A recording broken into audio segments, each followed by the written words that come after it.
Capítulo 19. Alcançar a paz. Parte A. O primeiro obstáculo, o desejo de ficar livre da paz. O primeiro obstáculo através do qual a paz tem que fluir é o teu desejo de ficar livre dela, pois ela não pode se estender, a não ser que tu a conserves. És o centro a partir do qual ela se irradia para fora, para chamar os outros para dentro. És a sua casa, a sua morada tranquila, a partir da qual ela alcança gentilmente o exterior, mas sem jamais te deixar. Se queres deixá-la sem lar, como poderia ela habitar dentro do Filho de Deus? Se ela quer se espalhar por toda a criação, tem que começar contigo, e a partir de ti atingir todo aquele que chama e levar-lhe o descanso através da união contigo. Por que irias querer que a paz ficasse sem lar? O que pensas que ela tem que deixar de ter para habitar contigo? Qual parece ser o preço que não estás disposto a pagar? A pequena barreira de areia ainda se ergue entre tu e o teu irmão. Tu a queres reforçar agora? Não te é pedido que a abandones só para ti mesmo. Cristo te pede isso para Ele mesmo. Ele quer trazer a paz a todas as pessoas, e como pode Ele fazê-lo, exceto através de ti? Permitirias que um pequeno muro de areia, uma parede de pó, uma diminuta barreira aparente ficasse entre os teus irmãos e a salvação? E, no entanto, esse pequeno resquício de ataque que ainda valorizas contra o teu irmão é o primeiro obstáculo que a paz em ti encontra no seu caminho. Essa pequena parede de ódio ainda quer se opor à vontade de Deus e mantê-la limitada. O propósito do Espírito Santo descansa em paz dentro de ti. No entanto, ainda não estás disposto a deixar que Ele se una a ti totalmente. Ainda te opões à vontade de Deus apenas um pouco, e esse pouco é um limite que queres impor ao todo. A vontade de Deus é uma, não muitas. Não há oposição a ela, pois não há nenhuma outra além dela. Aquilo que ainda queres guardar por trás de tua pequena barreira e manter separado do teu irmão parece mais poderoso do que o universo, pois quer deter o universo e o seu Criador. Essa pequena parede quer esconder o propósito do céu e mantê-lo fora do céu. Empurrarias a salvação para longe daquele que dá a salvação? Pois foi isso que vieste a ser. A paz não poderia se afastar de ti, assim como não poderia se afastar de Deus. Não tenhas medo desse pequeno obstáculo. Ele não pode conter a vontade de Deus. A paz fluirá através dele e unir-se-á a ti sem impedimentos. A salvação não pode ser mantida longe de ti. Ela é o teu propósito. Não podes escolher a parte disso. Não tens nenhum propósito a parte do teu irmão, nem a parte daquele que pediste ao Espírito Santo para compartilhar contigo. A pequena parede cairá quietamente sob as asas da paz, pois a paz enviará os seus mensageiros a parte de ti a todo o mundo, e as barreiras cairão diante da sua vinda com tanta facilidade quanto serão superadas aquelas que tu interpuseste.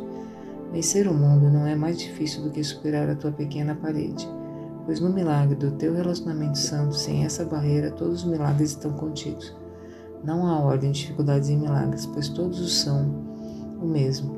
Cada um é uma gentil vitória sobre o apelo da culpa pelo amor. Como é possível que isso deixe de ser realizado onde quer que seja aprendido? A culpa não pode erguer barreiras reais contra isso, e tudo o que parece estar entre tu e o teu irmão tem que cair, devido ao chamado ao qual tu respondeste. A partir de ti que respondeste, aquele que te respondeu quer chamar. A sua casa é o teu relacionamento santo. Não tentes ficar entre ele e o seu propósito santo, pois esse propósito é o teu. Em vez disso, permite que ele estenda inquietude e milagre do teu relacionamento a todas as pessoas nele envolvidas, assim como ele foi dado. Há um silêncio no céu, uma feliz expectativa, uma pequena pausa do contentamento pelo reconhecimento do final da jornada, pois o céu te conhece bem como tu conheces o céu. Não existem ilusões entre tu e o teu irmão agora. Não olhes para a pequena parede de sombras, o sol ergue-se acima dela. Como pode uma sombra manter-se afastada do sol? Do mesmo modo, as sombras não podem mais manter-te afastado da luz em que terminam as ilusões. Todo milagre não é senão o fim da ilusão. de uma ilusão. Tal foi a jornada, tal o seu fim. E na meta da verdade que tu aceitaste, todas as ilusões têm que terminar.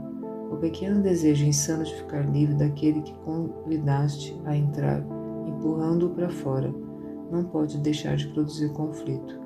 À medida que olhas para o mundo, esse pequeno desejo sem raízes e flutuando sem destino pode aterrissar e provar e pousar brevemente em qualquer coisa, pois agora não tem mais propósito algum. Antes que o Espírito Santo entrasse para habitar contigo, ele parecia ter um propósito grandioso. A fixa e imutável dedicação ao pecado e aos seus resultados, agora ele não tem nenhum objetivo, vaga sem rumo, sem causar nada mais além de interrupções diminutas no apelo do amor. Esse desejo com o peso de uma pluma, essa ilusão diminuta, esse resquício microscópico da crença no pecado é tudo o que resta do que antes parecia ser o mundo. Já não é mais uma barreira inexorável para a paz. Sem vagar, sem destino, faz com que seus resultados pareçam ser ainda mais erráticos e imprevisíveis do que antes. No entanto, o que poderia ser mais instável do que um sistema delusório organizado rigidamente? Sua aparente estabilidade é a fraqueza que o perspassa, que se estende a todas as coisas. A variação a que o pequeno resquício induz meramente indica seus resultados ilimitados. Quão poderosa pode ser uma pequena pluma diante das grandes asas da verdade? Pode ela opor-se ao voo de uma águia ou impedir o avanço do verão? Pode ela interferir com os efeitos do sol do verão sobre um jardim coberto de neve? Vê com que facilidade esse pequeno vestígio é erguido e é carregado para longe, para nunca mais voltar. E despede-te dele com contentamento, não com pesar, pois ele em si mesmo não é nada, e nada representava quando tinhas uma fé maior na sua proteção. Não preferes saudar com boas-vindas o sol de verão, ao invés de fixar o teu olhar no floco de neve que desaparece e tremer na lembrança do frio do inverno? Fim da leitura de hoje. Livro de Exercícios, lição 161. Dá-me a tua bênção, Filho Santo de Deus. Hoje praticamos de modo diferente e nos posicionamos contra a nossa raiva para que os nossos medos possam desaparecer e oferecer espaço ao amor. Aqui está a salvação nas simples palavras com que praticamos a ideia de hoje. Aqui está a resposta para a tentação que nunca falha em acolher com boas-vindas o Cristo, onde o medo e a raiva antes prevaleciam. Aqui a expiação se completa, o mundo é deixado para trás com toda a segurança e o céu é agora restaurado. Aqui está a resposta da voz por Deus. A completa abstração é a condição natural da mente, mas parte dela agora não é natural. Ela não olha para tudo como um só. Ao invés disso, vê fragmentos do todo, pois só assim poderia inventar o mundo parcial que tu vês. O propósito de tudo que vês é o de te mostrar o que desejas ver. A audição só traz à tua mente os sons que ela quer ouvir. Assim foi feita a especificidade, e agora a especificidade que temos que usar na nossa prática. Nós a damos ao Espírito Santo para que ele possa empregá-la com um propósito que é diferente daquele que lhe demos. Contudo, ele não pode usar nada além do que fizemos para ensinar-nos de um ponto de vista diferente, para que possamos ver a utilidade diferente em tudo. Um irmão é todos os irmãos. Cada mente contém todas as mentes, pois todas as mentes são uma só. Tal é a verdade. Mas esses pensamentos fazem com que o significado da criação fique claro? Essas palavras trazem com elas perfeita clareza para ti? O que podem aparentar ser senão sons vazios, belos talvez, corretos em sentimento, mas fundamentalmente incompreendidos e incompreensíveis? A mente que ensinou a si mesma a pensar de um modo específico não pode mais aprender a abstração do sentido de que ela abrange todas as coisas. Precisamos ver um pouco para aprendermos muito. Sentimos que parece ser o corpo que limita a nossa liberdade, que nos faz sofrer e que no final apaga a nossa vida. Entretanto, corpos não passam de símbolos de uma forma concreta de medo. O medo sem símbolos não exige nenhuma resposta, pois símbolos podem representar o que não tem significado. O amor não precisa de símbolos, sendo verdadeiro, mas o medo, sendo falso, se prende a especificidades. Os corpos atacam, mas as mentes não. Esse pensamento com certeza evoca o nosso livro-texto, onde isso é enfatizado com frequência. Essa é a razão pela qual os corpos tão facilmente vêm a ser símbolos do medo. Muitas vezes te foi exortado que olhasses além do corpo, pois a vista do corpo te apresenta um símbolo do inimigo do amor, que a visão de Cristo não vê. O corpo é o alvo do ataque, pois ninguém pensa que odeia a mente. No entanto, o que mais senão a mente dirige o corpo ao ataque? O que mais poderia ser a sede do medo senão aquilo que pensa no medo? O ódio é específico. Tem que haver algo para ser atacado. O inimigo tem que ser percebido de tal forma que possa ser tocado, visto e ouvido em última instância morto.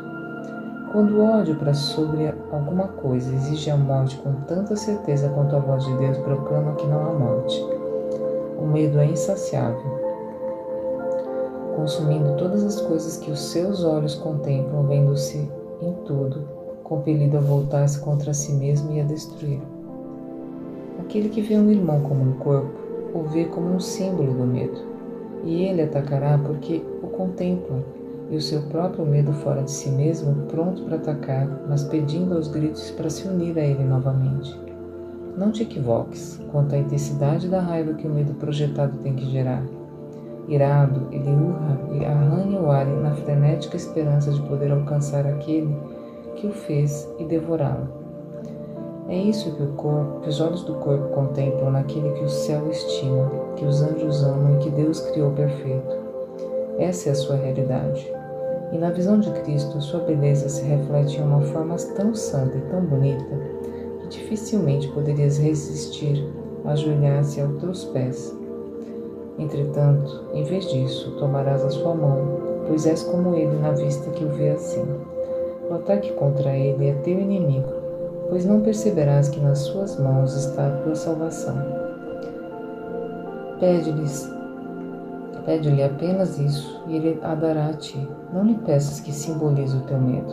Pedirias que o amor destruísse a si mesmo? Ou queres que ele seja revelado a ti e te liberte? Hoje praticamos de uma forma que já tentamos Isso não antes. é um vídeo, é um alerta.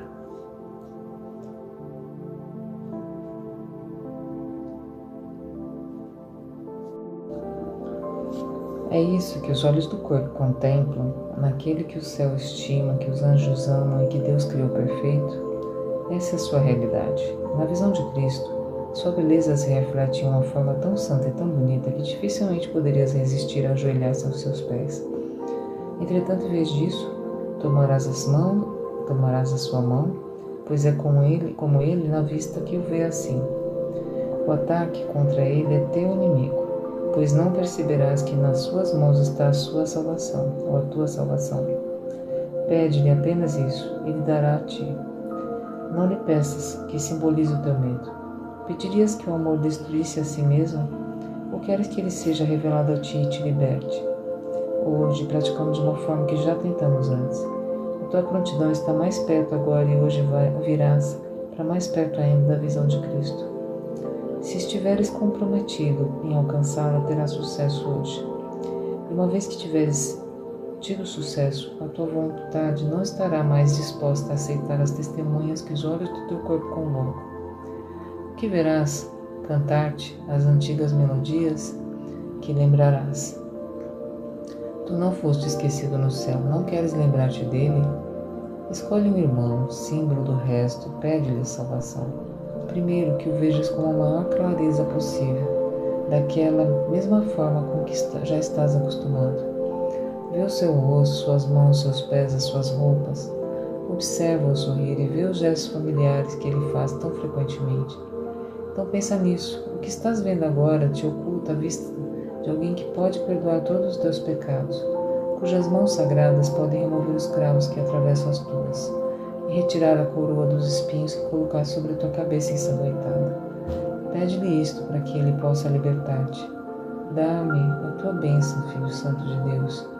Quero contemplar-te com os olhos de Cristo e ver a minha perfeita impecabilidade em ti. E aquele que convocaste responderá, pois ele ouvirá a voz por Deus em ti e responderá na tua própria voz. Contempla-o agora, aquele que viste apenas como carne e osso, e reconhece que Cristo veio a ti. A ideia de hoje é um modo de escapares com segurança da raiva e do medo.